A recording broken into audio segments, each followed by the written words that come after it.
All right, let's read from the Bible, Exodus chapter 4, starting with verse 5 through verse 9.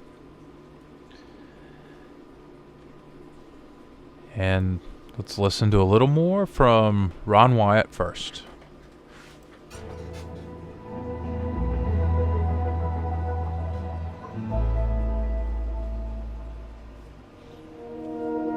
Mount Sinai.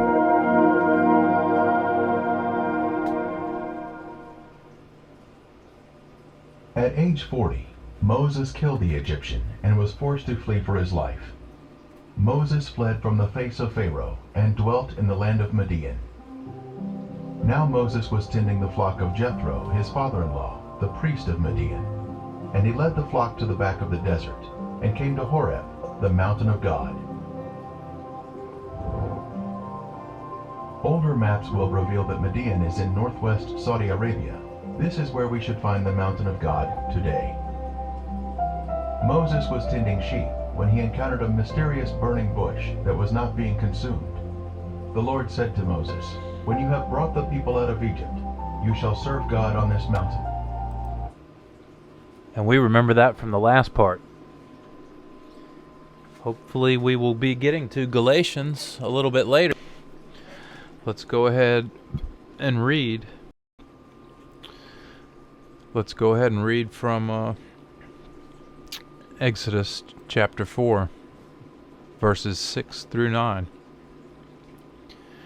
And the Lord said, "Put thine hand into thy bosom." And when he had put it into the bosom, he brought forth it leprosy at the likeness of snow. The Lord said, "Withdraw thine hand into thy bosom." He withdrew and brought forth eft, and it was like the other flesh.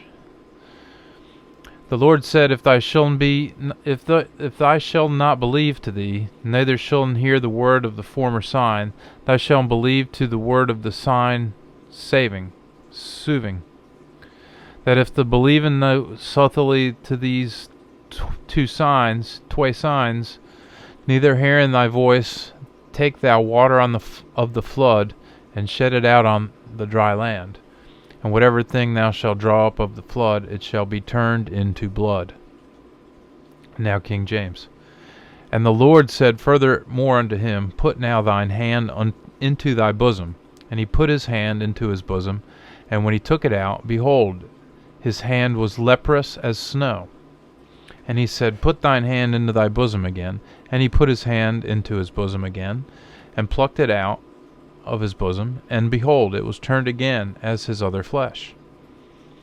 And it shall come to pass, if they will not believe thee, neither hearken to the voice of the first sign, that they will believe the voice of the latter sign. And it shall come to pass, if they will not believe also these two signs, neither hearken unto thy voice, that thou shalt take to the water of the river, and pour it upon the dry land, and the water which thou takest out of the river shall become blood upon the dry land. So ends the reading. We will read from chapter 4, verse 12 and onward in the next episode.